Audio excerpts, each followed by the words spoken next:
Hi, I'm Superintendent Ron Roberts.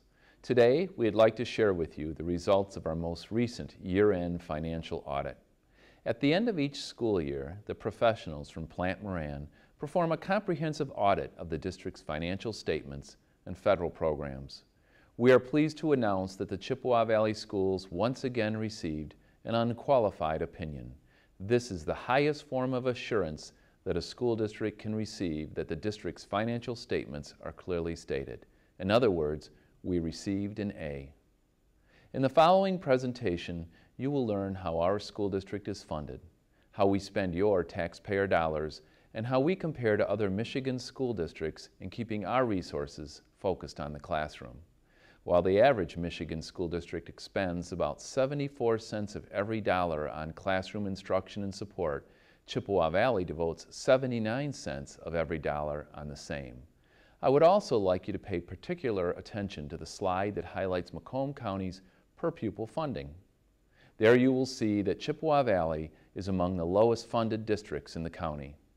Despite this funding challenge, I'm proud of our school district, our students, and our fine reputation for academic excellence. I'm also proud to work alongside a dedicated Board of Education and a wonderful group of educators whose top priority is making sure every child achieves and reaches their full potential. Our commitment doesn't stop there. I want you to know that we will continue to be diligent in managing our resources and making decisions to ensure that every student receives an outstanding education. Now it's time for the audit presentation. May I suggest you get your popcorn, selection of sodas, sit back, and enjoy the show. Thank you to the Board of Education for having us here tonight in order to talk to you about the results of the June 30th, 2012 audit. The Board of Education should have received 3 items in your board packets: the basic financial statements, the federal programs audit, and the report to the Board of Education, which is the annual end of audit correspondence. We have completed the audit of the district's financial statements in accordance with auditing standards generally accepted in the United States of America and in accordance with government auditing standards. And as a result of the audit, we have issued an unqualified opinion, which is the highest form of assurance we can give that the district's financial statements are free of material misstatement and are fairly stated.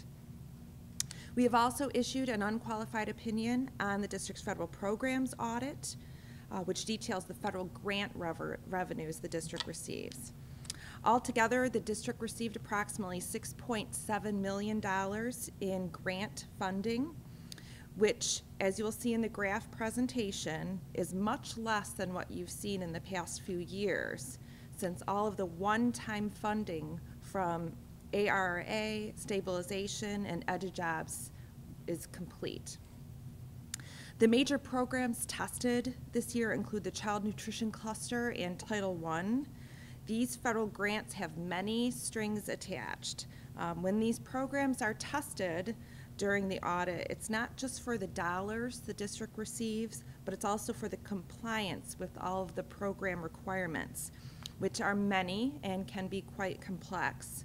So we continue to see and observe just how proactive Chippewa's business office staff are, specifically Janice Mills and Danielle Jacobs, in verifying they know the rules and requirements of these federal grants.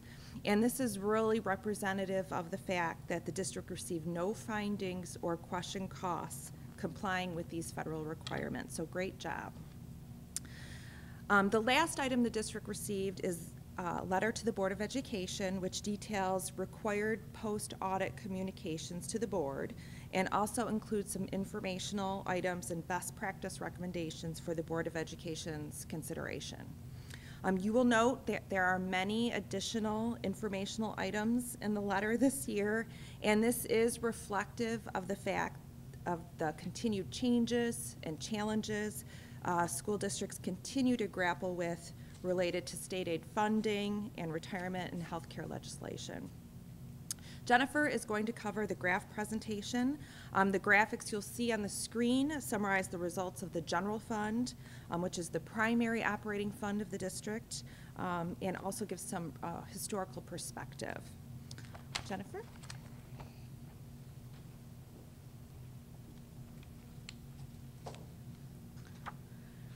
The first graph that we have to present to you today shows general fund revenue and other financing sources.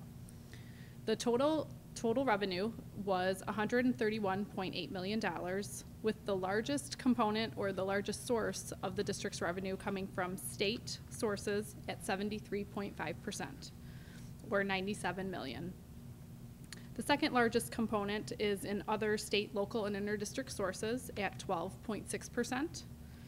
Property tax revenue of approximately $13 million, or 10% of the district's revenue, is highlighted in the blue pie. And the federal revenue at $5 million, or 4% of the district's general fund revenue, is highlighted in gray.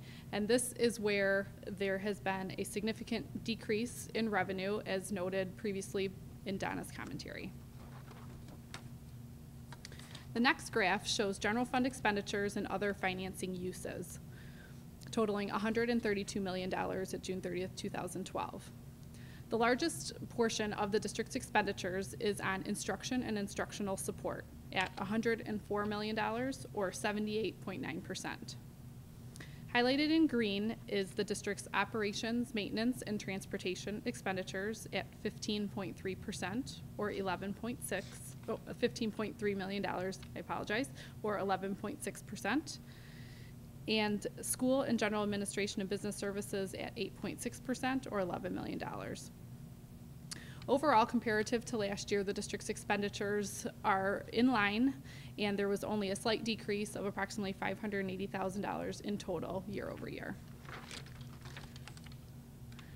The next graph is continuing to look at general fund expenditures and other financing uses, but it's showing Chippewa Valley's expenditures side by side with the statewide percentages for all Michigan school districts as of June 30th, 2011 for the statewide averages.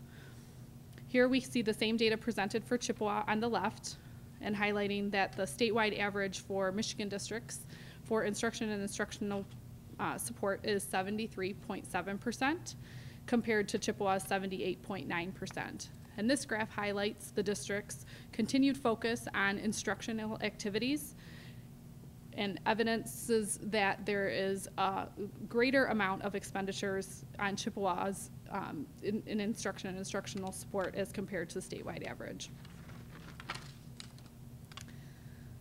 The next graph highlights the results of the year by showing the changes in fund balance from June 30th, 2011 to June 30th, 2012. The beginning fund balance was 16.9%.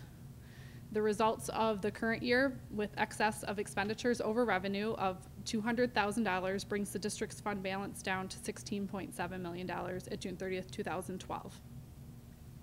The general fund balance as a percentage of expenditures at June 30th, 2012 is 12.68% compared to 12.78% at June 30th, 2011.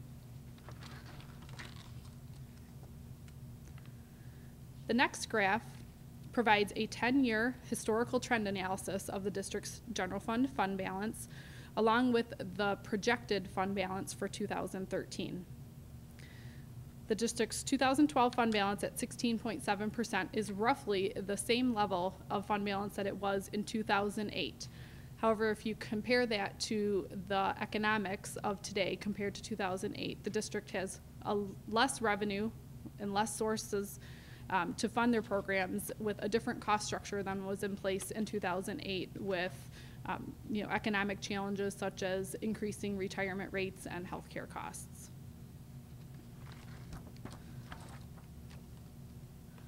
The next graph highlights general fund balance as a percentage of expenditures for all Macomb County districts as of June 30th, 2011, which is the most current data that is available.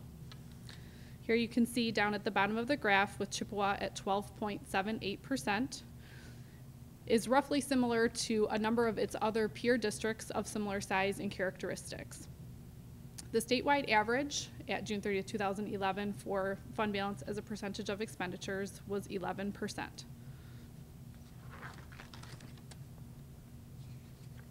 The final graph that we have to present today is the foundation allowance per pupil for the Macomb County districts as of June 30th, 2012.